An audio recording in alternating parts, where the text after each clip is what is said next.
Stay tuned for your weekly news review on STVS.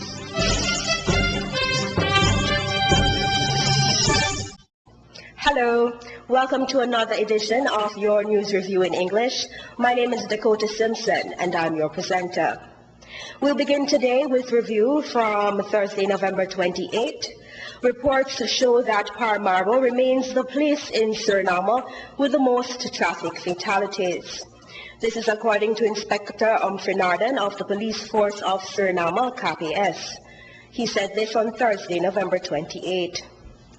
Inspector Narden made a comparison with the number of fatalities for the same period of last year and noted that the number for this year is cause for concern. After Paramaribo comes Wanaka with 13 casualties, followed by Nikeri with 12 fatalities. Besides the number of fatalities, the KPS also registered the number of collisions and accidents in traffic. There is also a map of the streets where the most incidents have been recorded. Inspector Narden indicated that the police has devised a plan for the upcoming holidays and the rush which is expected in December. Additional troops will be deployed at strategic locations to increase the general safety. With information via the media, the KPS will give the community the right directions. This should facilitate adequate cooperation with the public.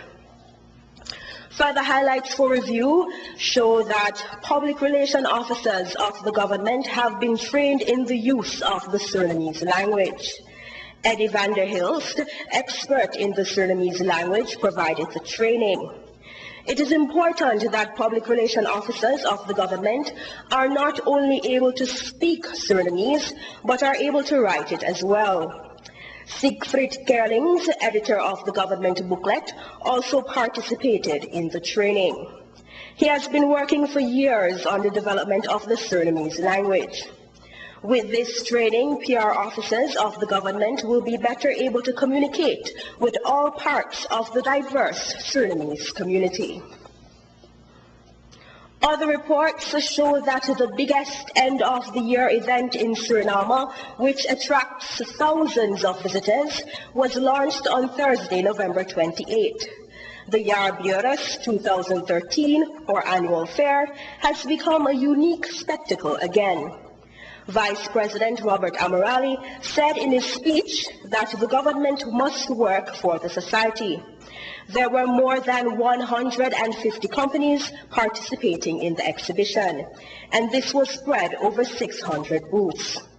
Large companies participated in the fair. Some are Telesur, Unica, Fernandez, Rudisa International, and so. The fair lasted until December 4. It was held at the KKF exhibition compound.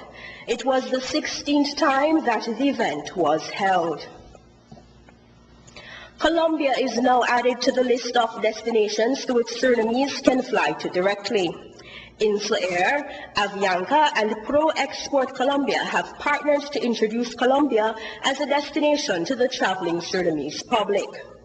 Nicole Berenos, manager of sales channels, reported that InfluAir had already been flying to Colombia. Avanica's interest began in April of this year. Janet van der Meulen, sales representative of Avianca, says that she sees good cooperation between Suriname and Colombia, and that each year around 200 Surinamese visit Colombia.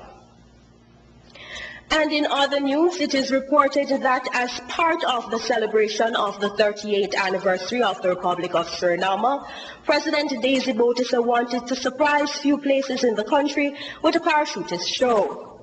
Hence, on Tuesday the 26th and Wednesday the 27th of November, members of the Parachute Association, Skydive Free to Fly, jumped in Apora and Albina. The parachute jumpers are from the Netherlands, and some are of Surinamese descent.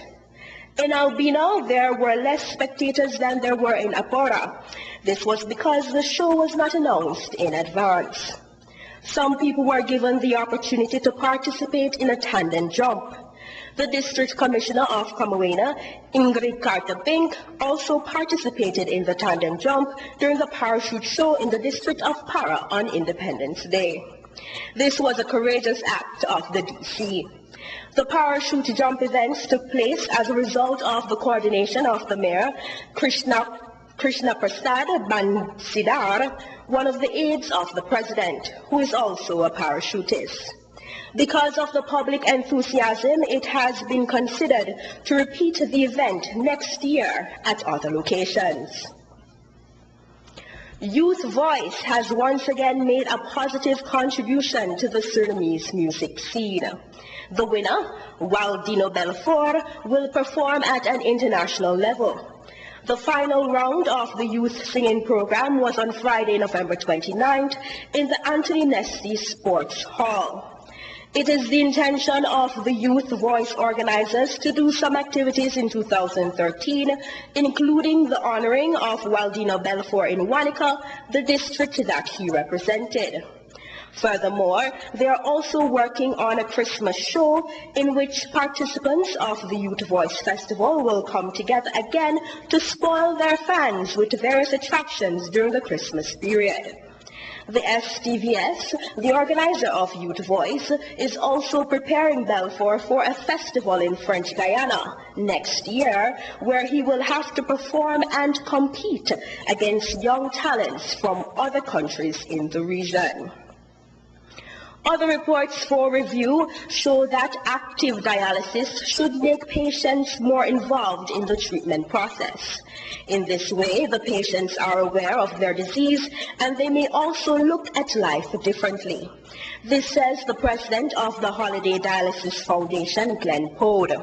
Mr. Pode highlighted how active dialysis should be carried out.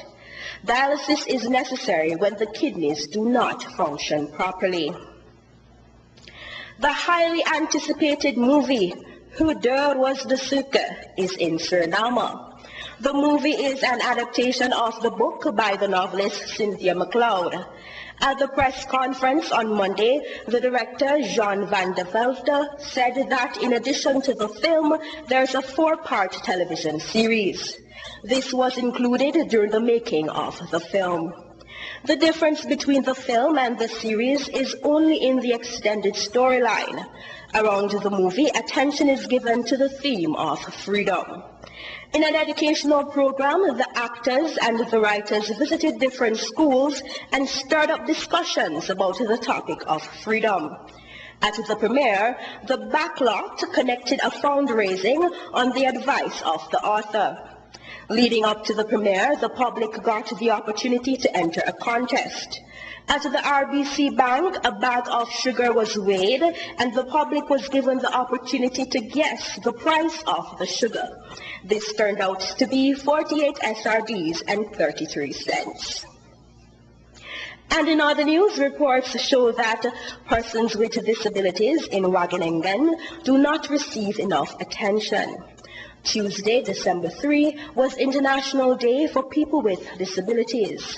This day was proclaimed by the United Nations to encourage the world's population to put order to the debate on human rights and equal opportunities so as to establish sound policies for this group. Marvin Edwards, one of the initiators, is thankful that he could do this. Since last year, Else McIntosh had the idea to do something for those who were disabled. This year, she was finally able to do it. Henk Plain, chairman of the Foundation of People with Disabilities, says that December 3 is a day of reflection. Final reports for review show that freedom is a broad term that is experienced differently by each individual. For Suriname, in recent decades, the concept of freedom has been so obvious that no one really takes the time to reflect on it. For the premiere of the movie, Hoe Deur Was de Suke, an educational program was developed by the backlot. Students from 4 schools in Paramaribo had a discussion about freedom with the author, Cynthia MacLeod, movie director, Jean van der Velde, and actresses from the movie.